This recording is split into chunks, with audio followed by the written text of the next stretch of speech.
Hello बच्चों, क्या हालचाल, कैसे हो। आज का हमारा टॉपिक है सेल्फ इंडक्टेंस। सेल्फ इंडक्शन भी बोल देते हैं इसको।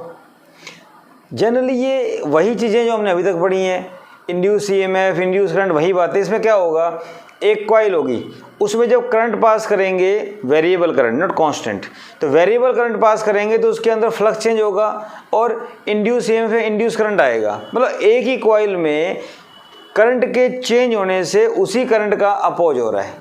समझ रहे हो, इंडक्टेंस का मतलब अपोज। तो सेल्फ इंडक्शन इंड्यूस ईएमएफ उसी कॉइल में राइज होगा जिसमें करंट चेंज हो रहा है। मतलब बात ये हुई कि जो चीज़ इंड्यूस ईएमएफ को, पोटेंशियल डिफरेंस को क्रिएट कर रही है, अराइज कर रही है, उसी का अपोज हो रहा है। मेरी बात समझ रहे हो। देखो कैसे होता है। सपोज करो ये मेरे पास एक इंडक्टर है, ठीक है। यहाँ मैंने इस टाइप से एक बैटरी ली और यहाँ मैंने एक रियोस्टेट इसलिए लगाया था कि रेजिस्टेंस चेंज होगा तो करंट भी चेंज होगा। मेरी बात समझ रहे हो।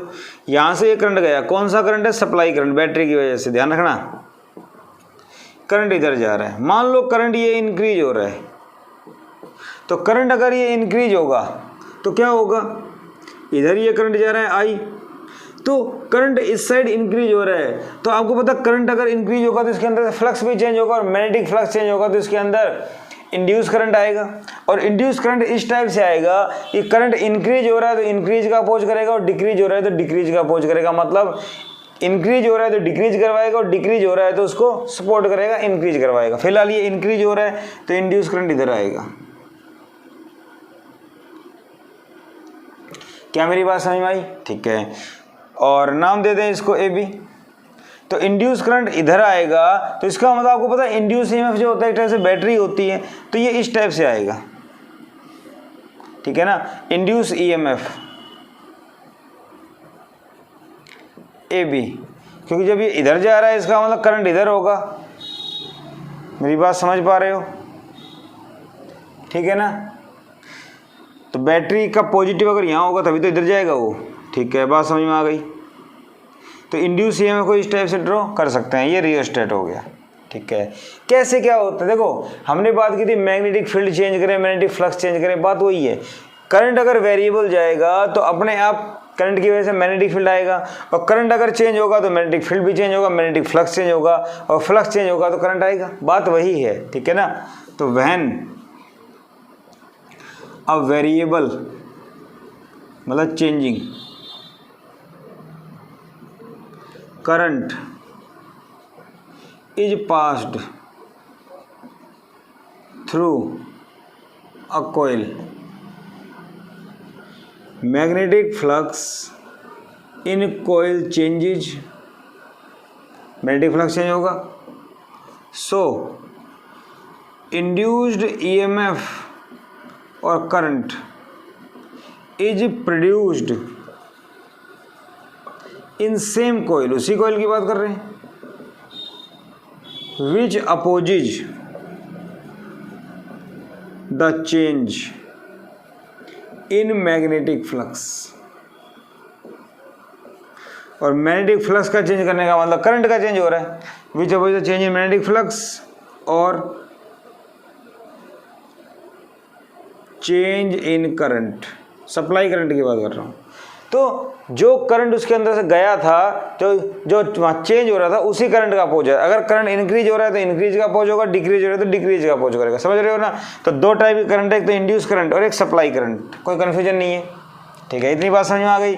कॉइल के अंदर से करंट पास किया, करंट चेंज हो रहा है, मान लो इंक्रीज हो रहा है, तो इंक्रीज हो रहा है तो उसके अंदर इंड्यूस करंट आएगा, वो इसका अपोज करेगा।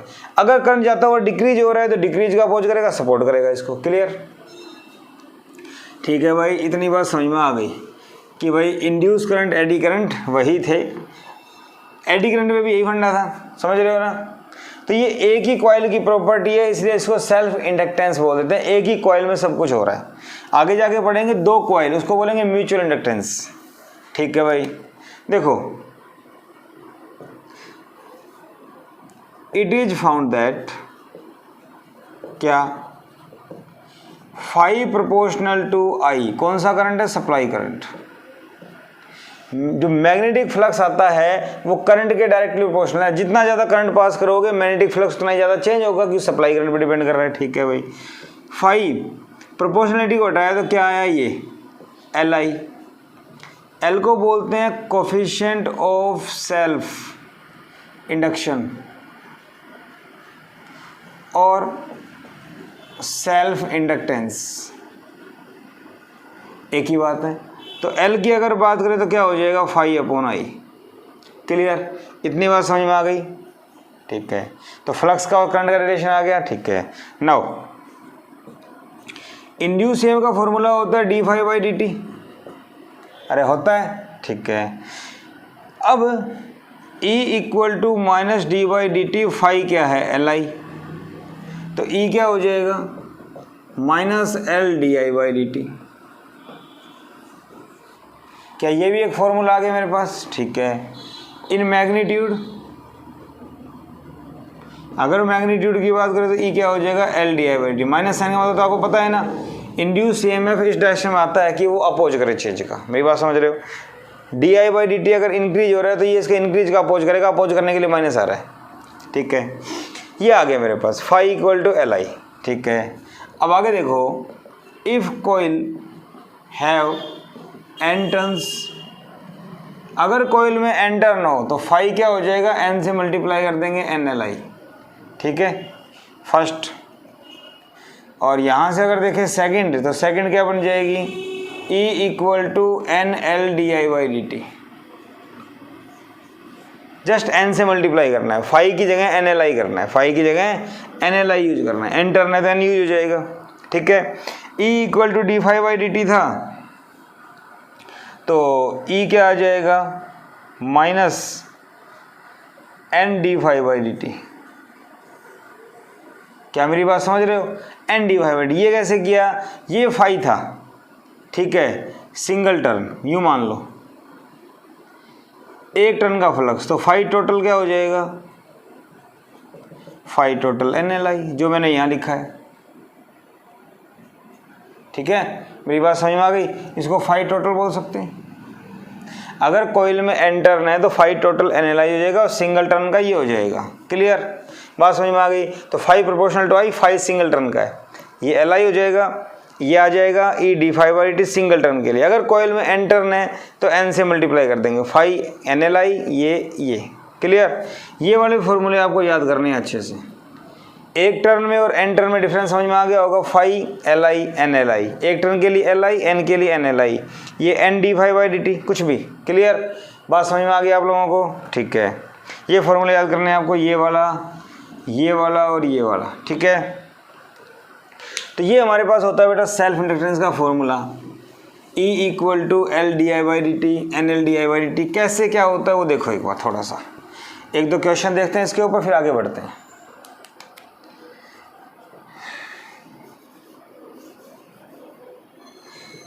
If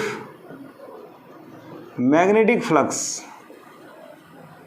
for one turn in a coil is 8×10⁻⁻⁴ weber. ठीक है, तो if current is 4 ampere then find self inductance of coil if it has 200 turns. अब बताओ मुझे क्या दे रखा है, फ्लक्स 8×10⁻⁻⁴ वेबर, सिंगल टर्न का दे रखा है ना। ठीक है, नंबर ऑफ टर्न्स कितने हैं 200, करंट कितना है 4 एम्पियर, एल निकालना है। ठीक है, तो फॉर्मूला क्या होता है phi equal to L I, हाँ या ना? फॉर्मूला क्या होता है बेटा phi equal to L I. क्या मेरी बात समझ में आ रही है? ठीक है, बट ये फ्लक्स जो दे रखा है वो सिंगल टर्न का दे रखा है। फ्लक्स क्या दे रखा है सिंगल टर्न का। अपने को क्या चाहिए टोटल, अपने को क्या चाहिए टोटल। तो ध्यान दो यहाँ पे, टोटल फ्लक्स कैसे आया था, एन इंटू में फाई सिंगल टर्न, पर सिंगल टर्न का फ्लक्स फाई है तो एन टर्न का कितना हो जाएगा टोटल आ जाएगा। तो एन कितना है 200 और ये कितना था 8×10⁻⁴, समझ रहे हो ना। एक टर्न का फाई दे रखा है n का चाहिए टोटल मल्टीप्लाई कर दो। तो ये हो गया 8 दूनी 16, 2 जीरो कट जाएंगी 10⁻²। ध्यान रखना फॉर्मूले के चक्कर में ना पड़े। और phi equal to L I था, phi equal to N L I. L I दे रखा हो तो टोटल हो जाएगा, एल आई दे रखा हो तो टोटल एन से मल्टीप्लाई कर देंगे, लेकिन एल आई की टर्म में नहीं है, एल आई में तो कुछ निकालना है।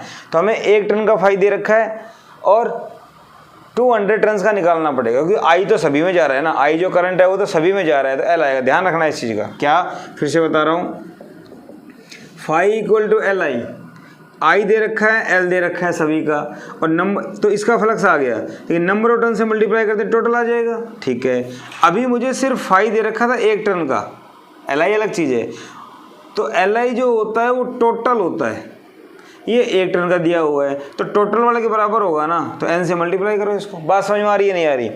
L I, L self inductance total को एल का, कंप्लीट का, आई भी कंप्लीट का, समझ रहे हो ना।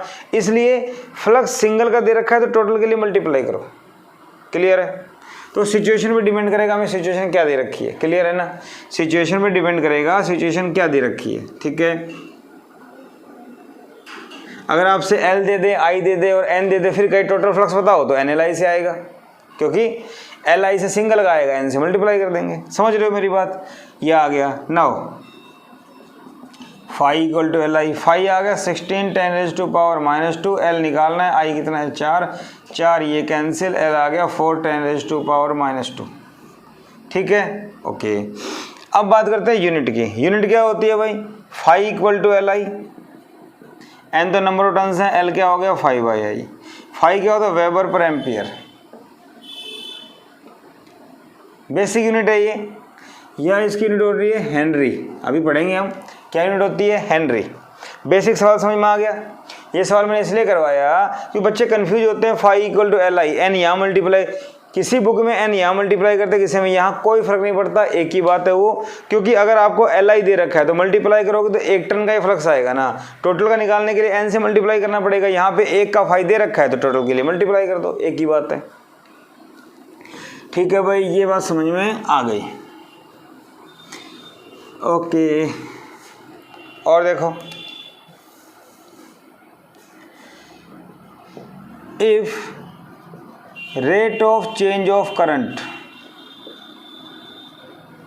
if rate of change of current is 2 ampere per second in a coil, ठीक है, and self inductance is 4 10⁻² Henry, find magnetic flux इन कोयल। अब क्या करें, देखो फाई का फॉर्मूला है L D I by D T, number of turns की कोई बात ही नहीं हो रही, हमने मैग्नीट्यूड ले लिया। तो एल कितना दे रखा है 4 10⁻², D I by D T क्या दे रखा है 2। Rate of change of current क्या होता है, D I by D T 2 ampere per second. ठीक है, मल्टीप्लाई कर दो। क्या मेरी बात समझ में आई? तो इस टाइप के सवाल फॉर्मूला बेस्ड आ जाए तो मैं कर सकता हूँ, नंबर ऑफ टर्न्स दे रखे तो मल्टीप्लाई कर देंगे। ठीक है, इसके बाद यूनिट ऑफ एल, तो देखो एल क्या होता है फाई अपॉन में आई, तो फाई की यूनिट क्या होती है वेबर, करंट की क्या होती है एम्पियर, तो वेबर पर एम्पियर। ठीक है, स्टैंडर्ड यूनिट क्या होगी हेनरी, ये साइंटिस्ट के नाम पे है, किसी ने एक हेनरी नाम का साइंटिस्ट है जिसने बताया था इसके बारे में, तो हेनरी इसकी स्टैंडर्ड यूनिट है। ठीक है बेटा, हेनरी क्या होती है इसकी स्टैंडर्ड यूनिट। ठीक है भाई, अब 1 हेनरी को डिफाइन करना चाहते हैं, जनरली सीबीएसई में आ जाता है डेफिनेशन ऑफ 1 हेनरी। तो देखो E equal to L D I by D T, L क्या होगा E अपॉन में D I by D T. ठीक है, if E equal to 1 volt, E क्या होता है EMF 1 volt, D I by D T क्या मान ले 1 एम्पियर पर सेकेंड, तो L क्या होगा 1 हेनरी। ठीक है, तो self inductance is 1 Henry if rate of change of current in a coil is 1 ampere per second, then induced EMF in the coil is 1 volt. क्या मेरी बात समझ में आ रही है? अगर एक कॉइल में rate of change of current 1 ampere है और इंड्यूस EMF 1 वोल्ट है तो सेल्फ इंडक्टेंस को क्या कहेंगे? 1 हेनरी। डेफिनेशन आ जाती है, important for CBSE ICSE board आ जाती है डेफिनेशन, इसके अंदर पूछ लिया जाता है। इतनी बात समझ में आ गई। 1 हेनरी इसकी यूनिट होती है, ध्यान रखना। क्लियर? ठीक है भाई। तो सेल्फ इंडक्शन क्या होता है हमने पढ़ा, फॉर्मूला पढ़ा, और सेल्फ इंडक्टेंस में यूनिट वगैरह क्या होते हैं, बेसिक हमने इसके न्यूमेरिकल्स पढ़े। ठीक है भाई, इतनी बात समझ में आ गई। आगे देखो,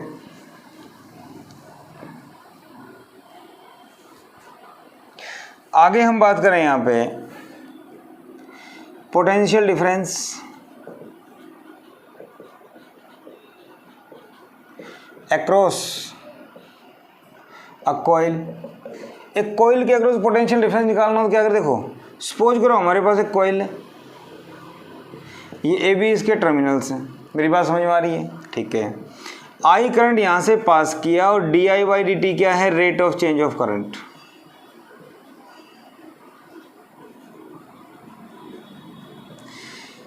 तो करंट इधर जा रहा है, ठीक है, करंट मान लो इंक्रीज हो रहा है, करंट क्या हो रहा है? इंक्रीज। तो इंड्यूस करंट आएगा इधर, I इंड्यूस्ड। तो इंड्यूस करंट जो आएगा इधर आएगा, वो ऐसे आएगा,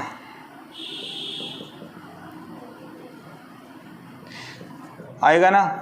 तो पोटेंशियल डिफरेंस क्या कहलाएगा? VA माइनस VB, ये EMF इंड्यूस्ड EMF। तो VA माइनस VB क्या होगा? LdI/dt। फॉर्मूला याद करना पड़ेगा, ठीक है।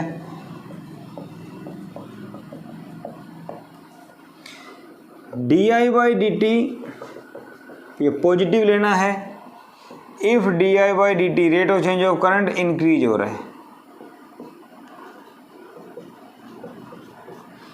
Take di/dt negative if di/dt decrease. ठीक है, ये फॉर्मूला आपको याद करना है, ये प्लस माइनस का लेना है। अगर इंक्रीज हो तो प्लस, नहीं तो माइनस, यहाँ से डिसाइड हो जाएगा पोलरिटी। ठीक है, इतनी बात समझ में आ गई। देखो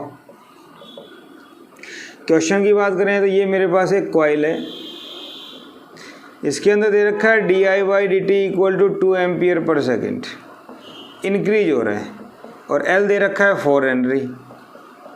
फाइंड VA माइनस VB। तो क्या करोगे? VA minus VB equal to LdI/dt। तो भाई देखो L कितना है? 4, di/dt कितना दे रखा है? 2, तो कितना आ गया? 8 वोल्ट। खत्म। प्लस का आया क्योंकि di/dt इंक्रीज हो रहा था। बात समझ में आ रही है नहीं आ रही? ठीक है, सिंपल सवाल था ये तो। और देखो अच्छे अच्छे क्वेश्चंस बन जाते हैं इसके ऊपर। देखिए सपोज करो ये मेरे पास एक रजिस्टर है, थोड़ा और अच्छा सवाल लेते हैं। चलो, ये मेरे पास एक इंडक्टर है, यहाँ से करंट जा रहा है 5 एम्पियर, यहाँ पे मैंने एक बैटरी लगा दी 6 वोल्ट, L दिया हुआ है इसका 6 हेनरी, और आई थिंक di/dt ले लो, आसान रहेगा।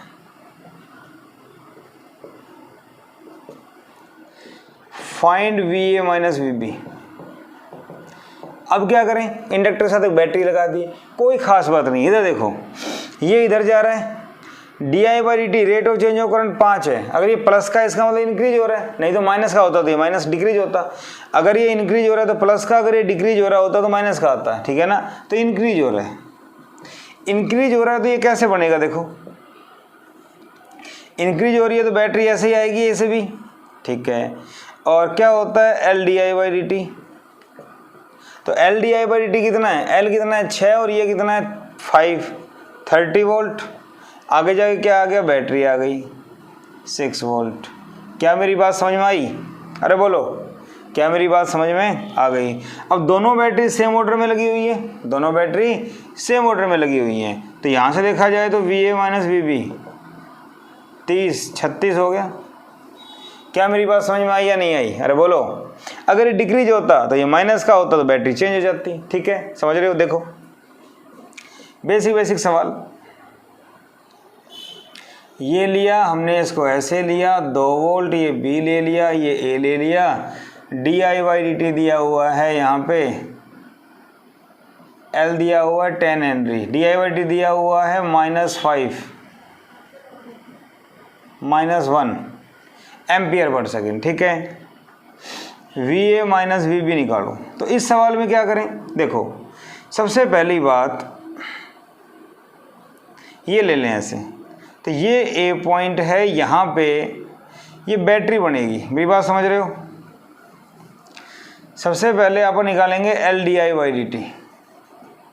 ठीक है, D I by D T यहाँ पे माइनस का है तो इसको माइनस का लेना पड़ेगा। तो एल कितना है 10, डी आई बाई डी कितना है -1, तो -10 वोल्ट आया। समझ रहे हो मेरी बात? ठीक है, तो इंडक्टर के अक्रॉस क्या आया? V A minus V C point दे दिया ना। देखो बैटरी अलग है, सिर्फ इसकी बात कर रहा हूँ फिलहाल। जनरली क्या होता था, V A minus V C equal to L D I by D T. अब ये प्लस का तो प्लस का, माइनस का तो माइनस का, समझ रहे हो ना आप? फिलहाल ये माइनस का तो कितना आ गया -10। अब ये माइनस का आ रहा है, इसका मतलब ए की वैल्यू कम है ना। ये माइनस का आ रहा है, इसका मतलब ए की वैल्यू कम है। तो ये कैसे बनेगा? बैटरी की पोलरिटी चेंज कर दो। ए की साइड प्लस होता था, इस बार माइनस कर दो, 10 वोल्ट, और यहाँ क्या होता था 2 वोल्ट है, ये हो गया। अब क्या करें? दोनों बैटरी उल्टी जुड़ी हुई है, ये 10, 1 मिनट, ये 2 वोल्ट है और ये ऐसे, अब भी दोनों सेम ऑर्डर में है। इसका नेगेटिव, इसका पॉजिटिव, सेम ऑर्डर में, दोनों सेम ऑर्डर में। तो क्या हो जाएगा भाई? V B minus V A, ये हाई पोटेंशियल पे है, 10 और 2 12। क्या मेरी बात समझ में आ रही है आप लोगों को? नहीं आ रही? बोलो। दोनों बैटरी सेम ऑर्डर में, तो ऐसे आ गया। क्लियर? ठीक है, इतनी बात समझ में आ गई कि बैटरी की पोलरिटी चेंज कर देंगे अगर L D I by D T negative है तो। ठीक है भाई, अब देखो थोड़ा अच्छा सवाल लेते हैं। ये ए टर्मिनल, यहाँ पे ये रेजिस्टेंस लिया, करंट लिया 5 एम्पियर, रेजिस्टेंस लिया 2 ओम। यहाँ पे हमने एक इंडक्टर लिया, इंडक्टर का एल है 10 हेनरी। इसके साथ हमने एक बैटरी ली, बैटरी 10 वोल्ट की, फिर एक रेजिस्टेंस लिया 2 ओम का, और ये ले लिया बी। और D I by D T आपको दिया हुआ है यहाँ पे 5 एम्पियर पर सेकेंड, प्लस का है, इसका मतलब इंक्रीज हो रहा है। ठीक है, find V A minus V B. सबसे पहली बात क्या करें? किरचॉफ्स लॉ यूज करना है। उससे पहले इंडक्टर सोल्व करेंगे। देखो ये भी 2 ओम, ये भी 2 ओम, एक ही सर्किट है, इसको लास्ट में 4 कर देंगे। ए इंडक्टर को देखो, इंडक्टर में करंट इधर जा रहा है, L D I by D T होना है, समझ रहे हो ना? बना देते हैं, चलो ये ऐसे कर दिया। बैटरी आ गई 10 वोल्ट, 2 और 2 4 हो गया, तो उसको मैं इकट्ठा ले लेता हूँ। करंट यूँ जा रहा है, करंट यूँ जा रहा है, तो ये पॉजिटिव या नेगेटिव आपको पता है, पीछे रेजिस्टेंस बढ़ा हुआ है कि रजिस्टर में करंट एंटर करता है, वो टर्मिनल पॉजिटिव, बाहर निकलता है नेगेटिव। ठीक है, अब ये देखो यहाँ पे L D I by D T आना है। एल कितना है 10, डी आई बाई डी कितना है 5, 50 वोल्ट। ठीक है ना, मेरी बात समझ रहे हो? तो ये 50 वोल्ट हो गया, और प्लस का है तो ए टर्मिनल पॉजिटिव होगा। ठीक है, क्योंकि करंट जहाँ से एंटर करता है वो तो पॉजिटिव होता है ना, तो ए आ गया। तो इसको मैं कैसे बनाऊँ? ये ऐसे आएगा 50 वोल्ट, ये 10 वोल्ट की बैटरी, और ये भी एक बैटरी की तरह ही बिहेव करेगा, पॉजिटिव और नेगेटिव। तो पॉजिटिव की साइड करंट कितना जा रहा है इसके अंदर से? 5 एम्पियर, तो 5 चौक 20। ठीक है, क्या मेरी बात समझ में आ गई? ठीक है, अब ए टर्मिनल, ये देखो ए, ये अपोजिट, ये तो सेल ये उल्टी जुड़ी हुई है। सोल्व कर लो इसको। 50 माइनस 10 40, 40 प्लस 20, तो V A minus V B. या एक और तरीका है, using Kirchhoff's law. Kirchhoff's law क्या कहता है, याद है आपको? ए से स्टार्ट करो, वी ए, बैटरी का पॉजिटिव है तो माइनस का लो, माइनस का है तो प्लस का लो, और प्लस का है तो फिर माइनस का लो। और माइनस का वी बी या इक्वल टू वी बी कर दो, कोई दिक्कत नहीं। तो यहाँ पे वी ए इसको इधर ले आओ, वी बी 50 20 70 60, बात वही आ गई ना, 50 - 10 40 40 + 20 60, बात समझ में आई। तो इस टाइप से यूनिट सेकंड में हमने करंट इलेक्ट्रिसिटी में किरचॉफ्स लॉ वगैरह पढ़ा था, वो भी यहाँ पे यूज हो रहा है। सिर्फ एक फ़र्क है कि कॉइल की जगह पे यहाँ पे एक बैटरी से रिप्लेस करना पड़ेगा। और ध्यान रखना है कि कॉइल में करंट जहाँ से एंटर करना है जनरली वो पॉजिटिव होगा अगर di/dt पॉजिटिव है तो, और वो नेगेटिव होगा अगर di/dt नेगेटिव है। इतनी बात ध्यान रखनी है। मेरे ख्याल से इस टाइप का सवाल आप कर लोगे, ठीक है भाई। इसके बाद अगर हम इसमें बात करें, क्या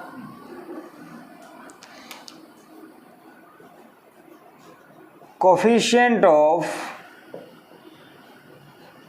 सेल्फ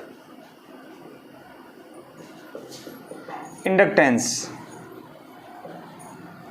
ऑफ ए सोलेनॉइड, एक सोलेनॉइड हमने पीछे पढ़ा था, उसके लिए कोफिशिएंट ऑफ सेल्फ इंडक्टेंस मतलब हमें एल निकालना है। कैसे क्या करें वो देखिए।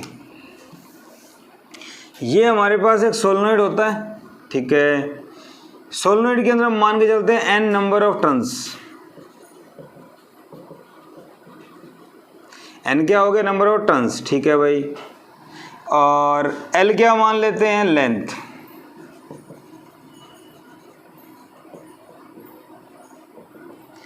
ठीक है।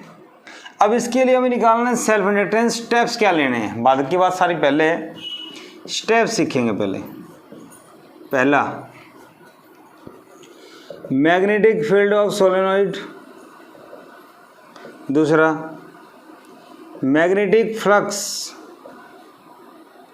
थ्रू कोयल और सोलेनॉइड, जो भी आप बोल रहे हो, ठीक है।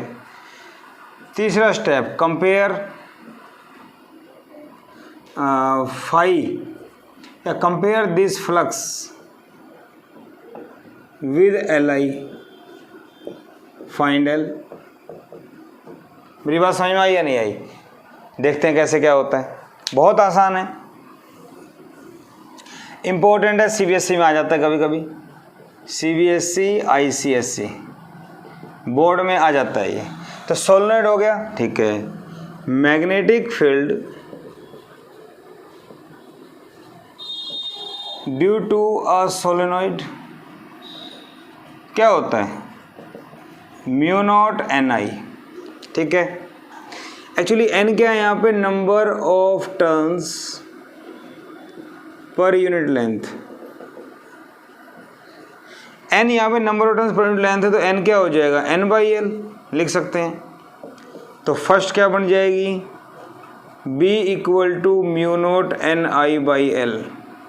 इतनी बात समझ में आ गई, ठीक है। ये है मैग्नेटिक फील्ड, ठीक है। Magnetic flux through one turn, आराम से समझो, जल्दी नहीं है। इसके अंदर बहुत सारे टर्न्स हैं, कितने, n। एक टर्न में कितना फ्लक्स होगा, फाई। फाई क्या होता है, बी ए।